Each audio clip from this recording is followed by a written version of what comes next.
नमस्कार।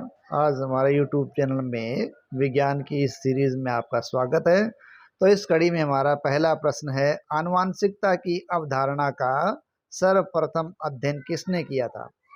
देखिए ऑप्शन है Thomas, Mendel, Robert brown, Robert Hooke. देखिए रॉबर्ट हुक कोशिका की खोज करने वाले हैं। रॉबर्ट ब्राउन है, उन्होंने केंद्रक की खोज की थी। और रही बात मेंडल, जो बी ऑप्शन है वो इसमें सही है। तो मेंडल के द्वारा आनुवांशिकता की अवधारणा का सबसे पहले देखिए अध्ययन किया गया था। और इसके अंतर्गत ये बताया था कि जो संतान है उसके अंदर जो लक्षण आते हैं वो लक्षण पीढ़ी दर पीढ़ी चलते हैं और ये उसके माता पिता से लक्षण आते हैं।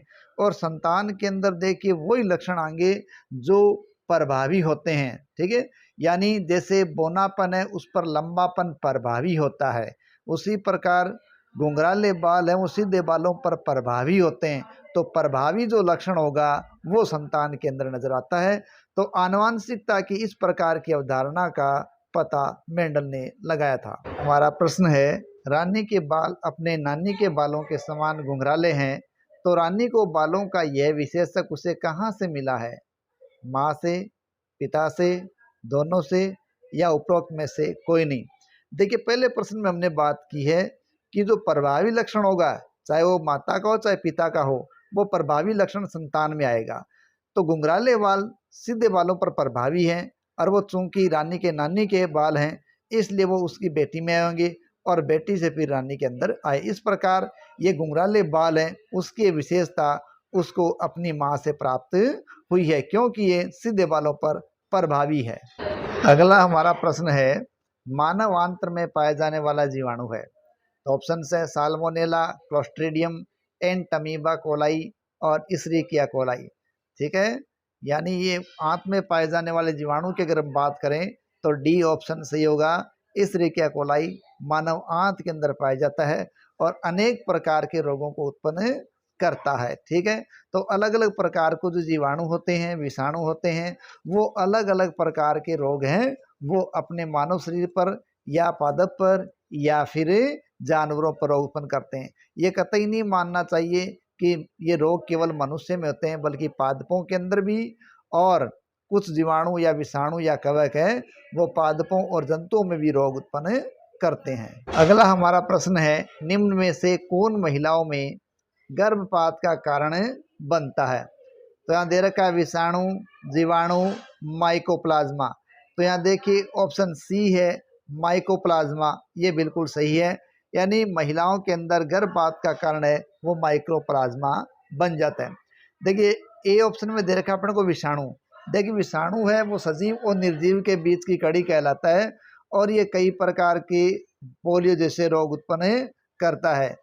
इसी प्रकार जो जीवाणु है वो भी अनेक प्रकार के रोग उत्पन्न करता है, जिनके अंदर अपन टीबी मान सकते हैं, कुष्ठ रोग मान सकते हैं, या टिटनेस है। ठीक है, ये आदि रोग जीवाणु के द्वारा होने वाले रोग है। एक बात हमेशा ध्यान रखें कि अक्सर हम जो एंटीबायोटिक लेते हैं, प्रतिजैविक दवाई लेते हैं, वो विषाणु पर कभी प्रभावी नहीं होती।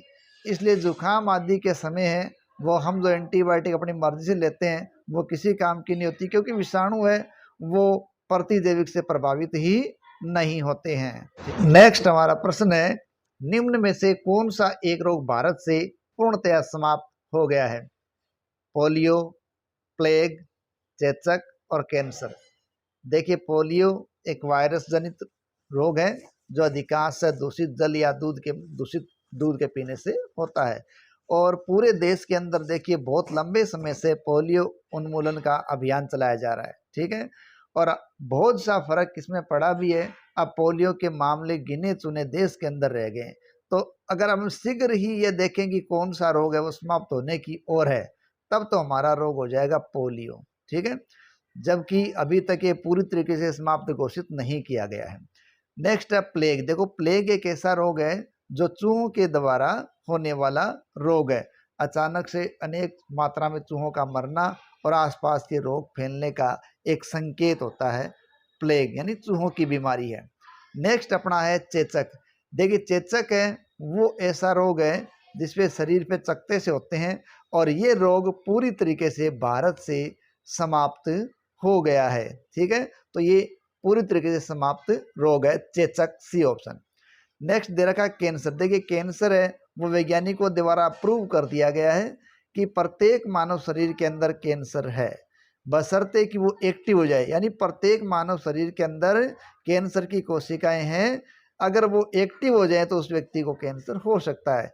और जो कैंसर के जीन्स है वो प्रोटो ऑन्कोजीन्स कहलाते हैं, और ये जीन्स है वो किसी मादक पदार्थ के द्वारा या विशेष वातावरणीय परिस्थितियों के द्वारा एक्टिव हो जाते हैं, और उस व्यक्ति में ये प्रोटो ऑन्कोजीन्स क्या करते हैं, कैंसर रोग पैदा कर देते हैं। ठीक है, तो इस प्रकार कैंसर है वो एक मेडिकली अप्रूव हो चुका है कि प्रत्येक ह्यूमन बॉडी में कैंसर के जीन्स उपस्थित हैं, जिसमें एक्टिव हो जाएगा उसमें हो जाएगा।